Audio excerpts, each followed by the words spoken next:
It's about the world he goes around in. It's about the big music, and the big trouble, and the big 20s. So when they ask you, tell them this one's about the blues. Pete Kelly's Blues.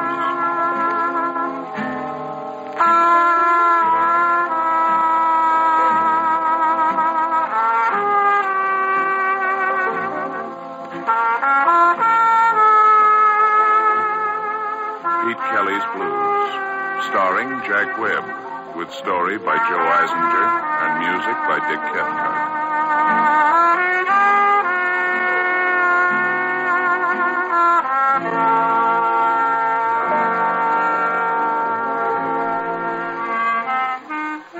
.417 Cherry Street, Kansas City. It's a standard speakeasy. The ceiling is low, the prices are high, and the whiskey is cut more times than a chin at a barber college. The entrance is just wide enough to handle one at a time, vertical or horizontal. My name's Pete Kelly. I play cornet. We start every night about 10, and we play till the last buck is home safe in Lupo's cash register. George Lupo owns the lease. He's a fat, friendly little guy you can always count on for a 20 in exchange for 2 10s. But that's all right. He lets us play the kind of music we like, and every once in a while he'll let us duck out to make a couple of phonograph records. All he asks is that we're back in an hour and 15% of the take. Well, last night, Matty Wynn had been after us for 2 weeks to make another record for him, to fill out one side.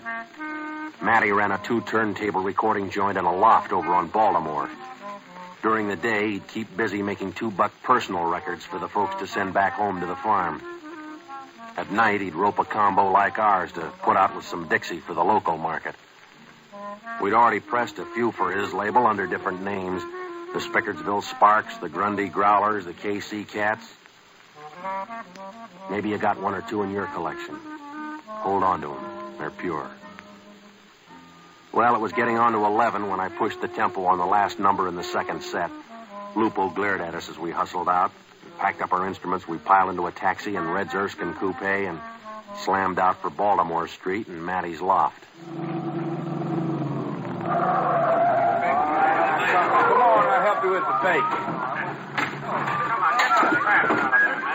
All right. Let's keep it light, huh? This is a residential district now. Hold it down, boys, huh? Hold it down. Hey, fellas, quiet down now. Quiet.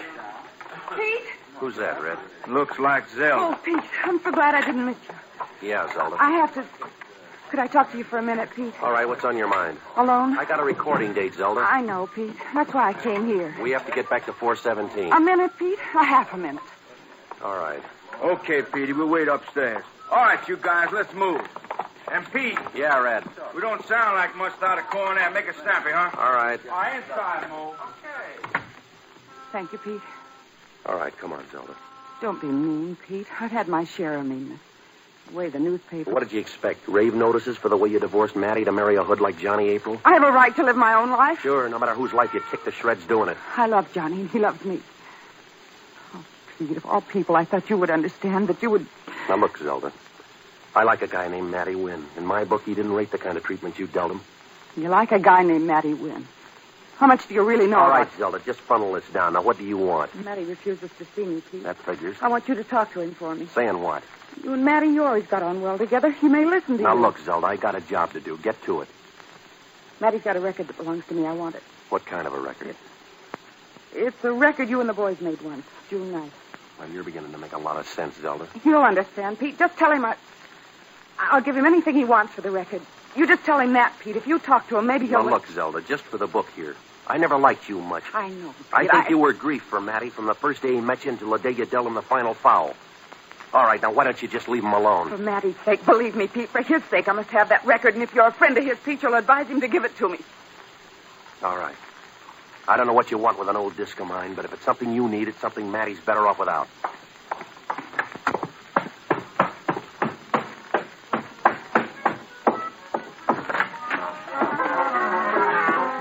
Matty? Well, Pete, I'd begun to think you deserted us for the Mound City Blue Blowers. I just left Zelda. Of course, the wisest thing any man could do. She was waiting for me downstairs. Why is it, Pete, that we always assume the vulture to be male? She seemed more like a frightened rabbit.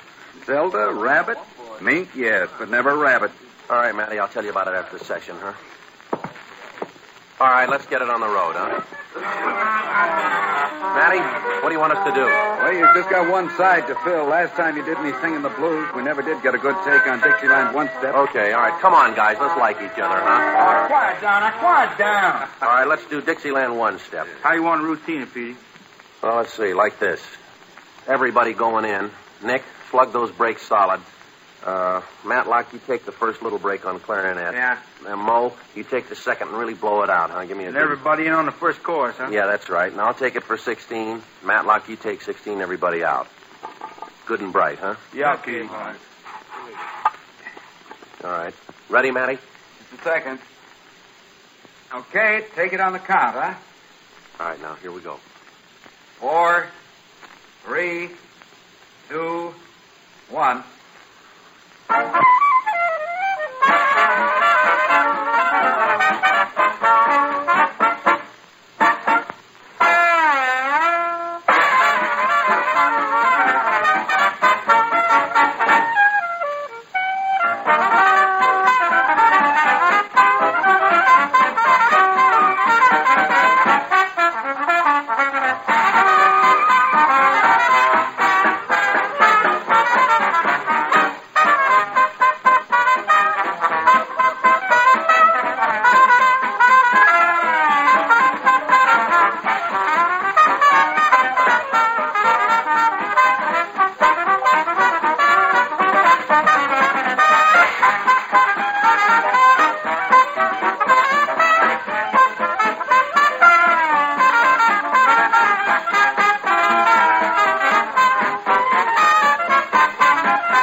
Well, felt good, huh? Yeah, it was good for me. Fine, Matlock. Matty? That does it, Pete.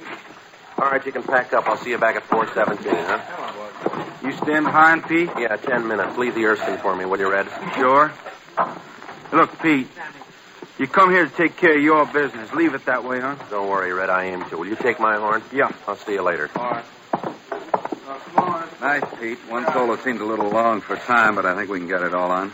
Look, Matty, I know this is probably none of my business. The papers and her marriage to Johnny April has made Zelda everybody's business. Well, she asked me to talk to you about a record. Indeed.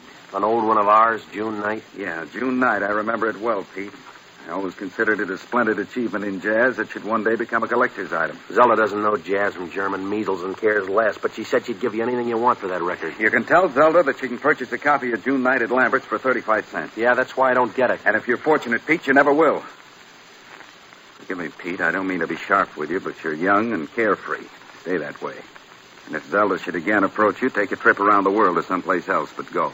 All right, Matty. She asked me to ask you, and I asked. Good night. Good night, Pete.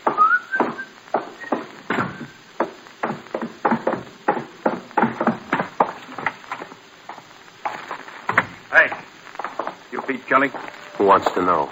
Hear that, Perry? He wants to know who wants to know. All right, I'll tell you. I want to know. Feel better? Sure, I'm Pete Kelly, but I got a right... And I got a left. Let's ride. Thanks, but I got my own car here. Right now, ours is safer for you. It's bulletproof.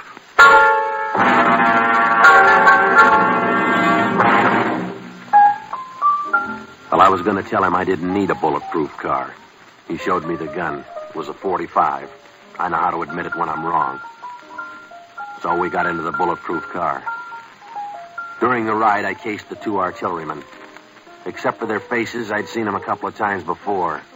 At 417, over at Sour Sammy's, at Fat Annie's, the same tightly tailored blue suits, the same long, itchy fingers, and the same razor-edged lips and eyes. Oh, there's hundreds of them around. But they're pretty right guys. You gotta know how to handle them. Just do as they tell you, and the chances are you won't lose more than one eye. Well, the car glided to a smooth stop in front of the Roxbury Apartments. The private elevator shot us up to the penthouse. My stomach caught up with me as the Gunsels pushed me into a living room that was slightly smaller than Swope Park, but less crowded. One man, all shoulders, no hips, and rich black hair, a face that'd make Wally Reed cut his throat. He was sitting at a table with earphones on. He was tuning a radio. He glanced once over his shoulder at me. I didn't jump more than 20 yards. It was Johnny April. Just a minute. I've been listening to something good on the earphones. Here, I'll plug in the speaker for you.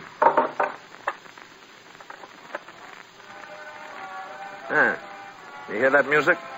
Yeah. Nice reception, huh? Yeah. Just got it. 12-tube super heterodyne, Magnavox horn. Pulls in Frisco without static. The best. Drink? No thanks. You sure? I'm sure. Canadian import, the best. You sure you want number one? Yeah, sure. Well, luck. Luck?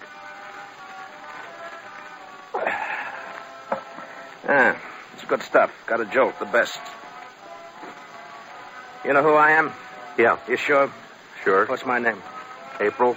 Johnny April. That's right. You know my wife? Your wife? My wife. Yeah? You sure? Yeah, Mrs. April. Don't you know her better than that? And what? Than Mrs. April? Well? Huh? Well, sure. I know her. I knew her when she... Well, before she... When she was married to Matty Wynn? Yeah. But you didn't call her Mrs. Wynn, did you? Well, I know. What did you call her? By her name? Which is? Zelda. Zelda, that's right. That's all I wanted to fix. Now we both know what we're talking about, Zelda. You understand now? Yeah? That's why I invited you here, to talk about Zelda. And why you're bothering her. Well, you lost me, Mr. April. Not a bad suggestion, but first I want you to tell me what you and Wynn are clubbing Zelda with. You're asking me to play without a cue sheet, Mr. April. I don't even know the tune. Tonight you stopped Zelda on Baltimore Street. You talked to her on a corner. You were seen. She was pleading with you. Now, look, Mr. April, you're spinning it backwards. She stopped me, asked me to speak to Wynn. About what? Well, about a record she said belongs to her. What record? Well, it's a record. One that I made for Wynn. It's called... The title... Yeah, I know. This sounds silly, but it's true. Half right, Kelly. Sounds silly because it isn't true. What do you want with Zelda? All right, April. You take it any way you like. All I want from Zelda is distance between us. Now, I got a date to play. Jake, teach him. What are you and Wynn cooking? Nothing. What do you want from Zelda? Nothing, I tell you. Johnny, what are you doing? Is this the crumb who stopped you tonight? Yeah, he's the one. How much did Wynn pay you, April, to take Angel off his hands? What did he want? Money. Yeah, he said he and Wynn would make trouble for me. For you. What kind of trouble? My divorce. About my divorce. Open it up again unless I paid them. All right. Now listen to me, Tin Horn. You got luck. You got lots of luck. You should light a candle to your luck. Next time you fill a ditch. This time I only warn you. And these are the warnings on the way. Tomorrow morning, 9 o'clock, you go to Union Station. You buy a ticket, east, west, north, or south. You go. You go till the train runs out of the rails. No more room for you in Kansas City. Only in that ditch. You hear me? I hear you.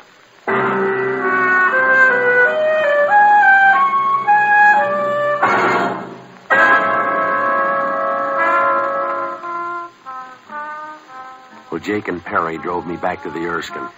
They dropped me on Baltimore. I sat on the curb, my head between my knees. After a while, I felt a little better. I could breathe again.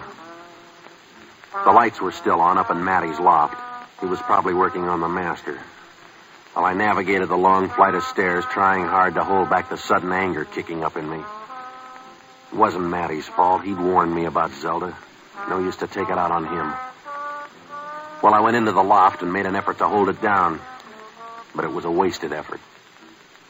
Matty wouldn't have minded anything I said or did. Matty wasn't even there. Only his body, half covered with the burlap used on the walls to soundproof the joint. He'd been shot once through the head, clawed down enough burlap over himself to make a shroud.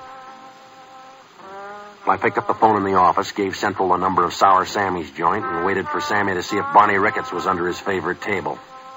Barney Ricketts is the only ex-bootlegger I know who went broke in 1922. He set out to prove that a man could drink his gin